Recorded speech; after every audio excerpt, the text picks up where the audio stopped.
Hey everybody, this is Erica, the technology nerd likes to film stuff, and you guys haven't heard from me in several days. I have caught the sick, if you can't tell from my voice. So I'm going to try my best to do this unboxing. This is the OnePlus 5T. I am very excited to take a look at this. I did do a review of the OnePlus 5. You can check it out right here. And then when they came out with the soft gold edition of the OnePlus 5, this is one of my favorite phones of the year.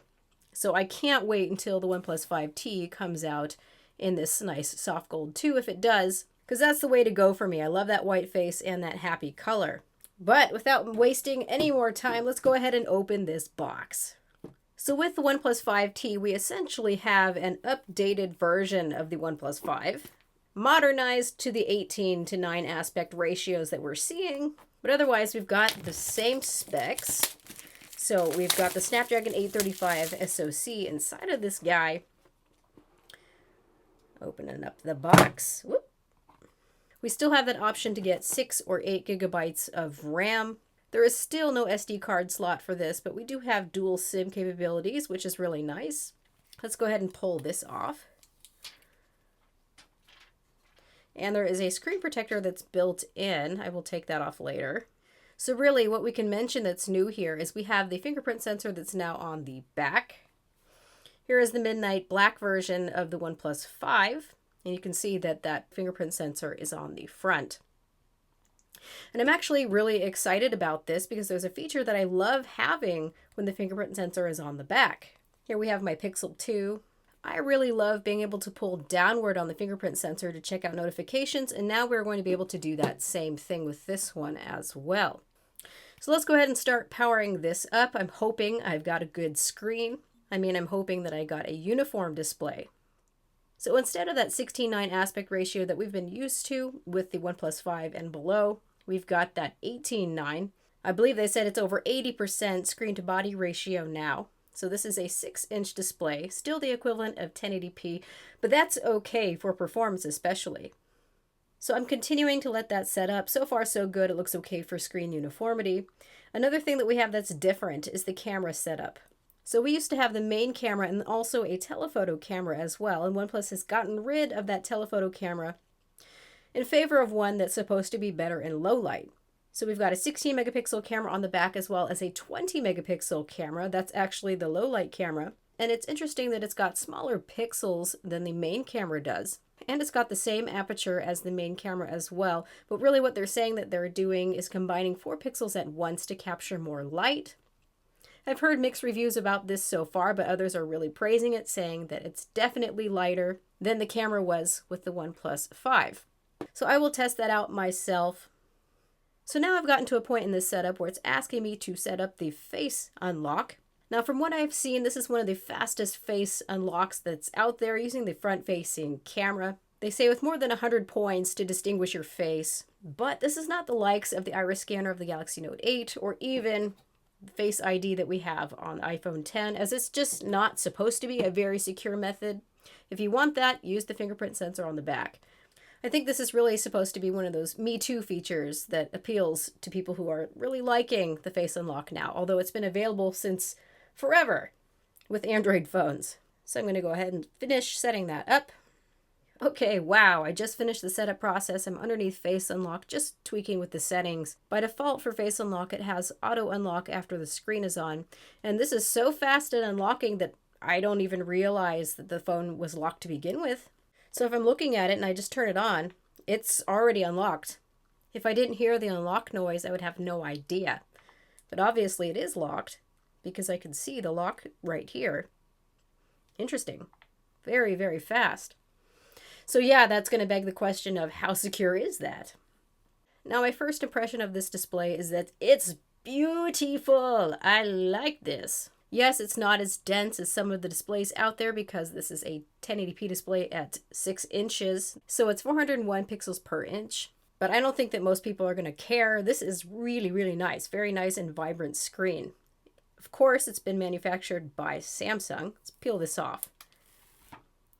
Ah, there we go. So check that out. Screen on the entire face.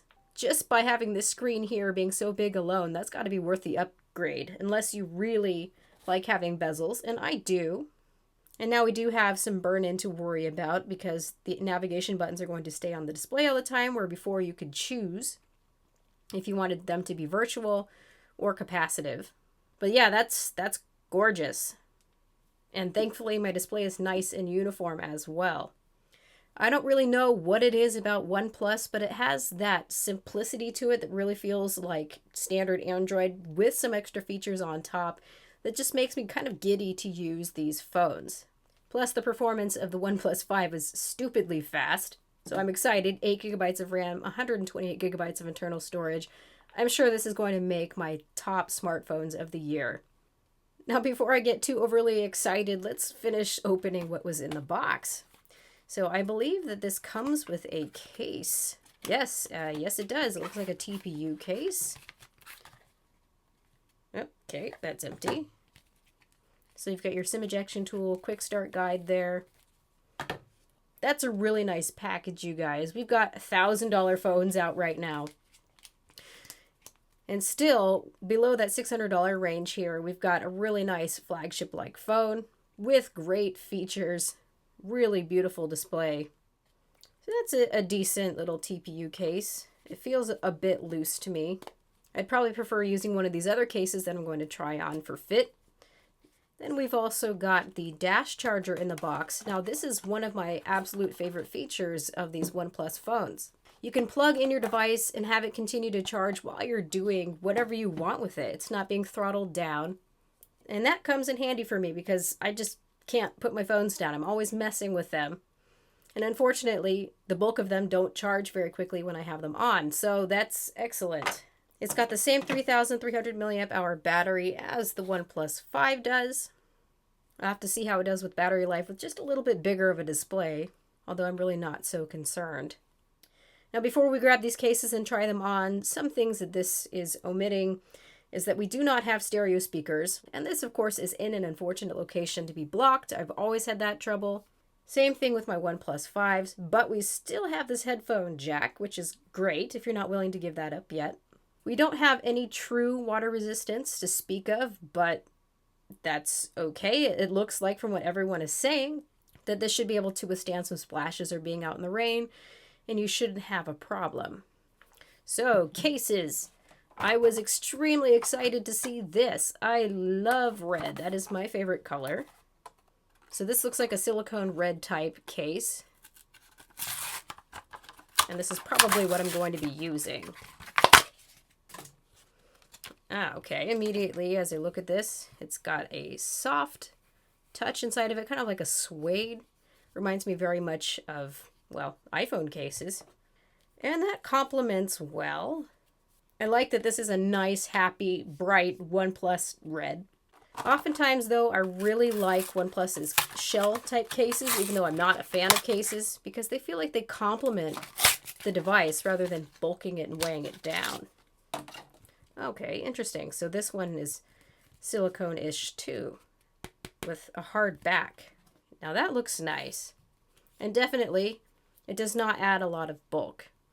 And there you've got the other colors here. All right, so before I wrap up, I had a chance to set up the fingerprint sensor. It's nice and fast and accurate should you not want to use the face unlock. And you can see that, yes, you can do that pull down thing with your finger. Although I see that when my hands are clammy, and they are right now, especially because I'm sick, it's not as responsive to pull down or push back upward. Go back up. So maybe they can update that to be a bit more sensitive for this gesture. Now I noticed underneath the camera that we still have that magnification ability. Now of course we don't have the telephoto lens anymore, so you're just doing a digital zoom and they're just trying to enhance it. They say that it's similar to the telephoto zoom before. I don't know about that. I'll have to test that myself. So what do you guys think about the way that these cameras are set up? A 16 megapixel sensor and a 20 megapixel sensor. They're both the same focal length with an aperture of f1.7. I don't really mind this, honestly, but it makes me wonder why they couldn't have done all of this with just one camera. My thought is that they wanted to implement the portrait mode so they could gather depth information from both cameras, and they say they don't have to crop anything because both of these are the same focal length, but I really don't have much interest or faith in portrait modes anyhow. Otherwise, this is a OnePlus phone. It looks very much like the OnePlus 5. Aside from the size of this display and that fingerprint sensor on the back, it looks very, very much the same.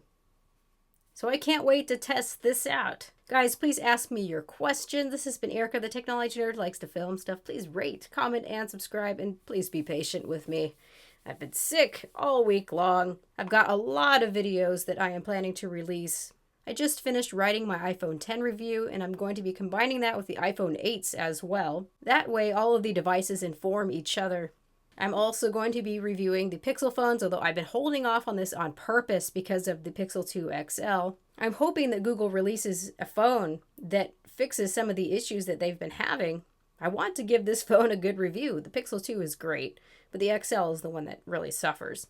So hang tight for all of these things. Let me know what you guys think about this phone. Ask your questions, and have a good night.